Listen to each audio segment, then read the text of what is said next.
இனிப்பு, புளிப்பு, காரம் சேர்ந்த ஒரு மிட்டாய் ஒன்று செய்ய போகிறோம். அதுக்கு 3 மாங்காய் எடுத்துக்கோங்க. அதேபோல் 3 இன்ச்சு சைஸுக்கு இஞ்சியையும் தோல் சீவி இந்த மாதிரி எடுத்து வச்சுக்கோங்க. இப்போ மாங்காவை மிக்சியில் போட்டு நல்லா அரைச்சிட்டு, நல்லா ஒரு கனமான பாத்திரத்தில் நீங்கள் அதை சேர்த்துக்கோங்க. சேர்த்து அது நல்லா வேகிற அளவுக்கு கிண்டி விடணும். இப்போ இது கூட இஞ்சியை சாறு எடுத்து ஒரு 10 நிமிஷம் வச்சிங்கனாக்கா அதில் இருக்க சுண்ணாம்பு அடியில் டெபாசிட் ஆயிரும். இந்த தண்ணியை மட்டும் நீங்கள் ஊற்றிக்கலாம். ஒரு அரை டம்ளர் அளவுக்கு, இப்போ நீங்கள் 3 மாங்காய் எடுத்திங்கனாக்கா அரை டம்ளர் அளவுக்கு இஞ்சி சாறு இது மாதிரி இதில் கலந்துக்கோங்க. இதை நல்லா கிண்டிக்கிட்டே வரணும். இதில் ஒரு அரை டீஸ்பூன் அளவுக்கு உப்பு மட்டும் சேர்த்துக்கோங்க. சேர்த்து நல்லா கிண்டிக்கிட்டே வாங்க. வெந்துருச்சுன்னா இந்த மாதிரி கிளாஸியாக வந்துடும். இதில் ஒரு 15 டீஸ்பூன் அளவு நாட்டு சர்க்கரை சேர்க்குறேன் நான். நீங்கள் சீனி வேணும்னா சீனி சேர்த்துக்கலாம். அதுக்கு தகுந்த மாதிரி அந்த கலரும் மாறி கிடைக்கும் உங்களுக்கு.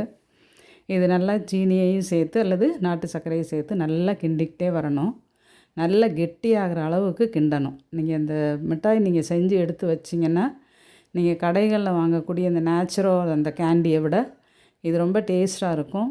உப்பு இருக்கும், காரம், புளிப்பு, இனிப்பு எல்லாம் சேர்ந்து நல்லாயிருக்கும். இப்போ உடம்பு சுகம் இல்லாதவங்களுக்கோ அல்லது ப்ரெக்னெண்ட்டாக இருந்தவங்களுக்கோ வாமிட்டிங் சென்சேஷன் இருந்ததுன்னா இதில் ஒரு பீஸ் எடுத்து நீங்கள் சாப்பிட்டீங்கன்னா கூட அந்த வாமிட்டிங் சென்சேஷன் நல்லா அரெஸ்ட் ஆகும்.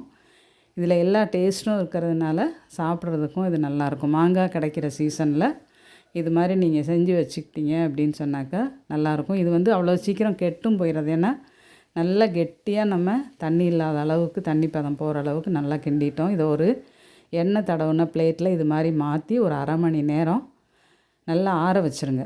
ஆறுனதுக்கப்புறமா இந்த மாதிரி பீஸ் போட்டு எடுத்து ஒரு பாக்ஸில் போட்டு எடுத்து வச்சிட்டிங்க அப்படின்னு சொன்னால் இது 1 அல்லது 2 மாதம் வரைக்கும் கூட இது கெடாமல் இருக்கும். நீங்கள் இதை சாப்பிட்டு பாருங்கள், செய்து பாருங்கள், ரொம்ப நல்லாயிருக்கும்.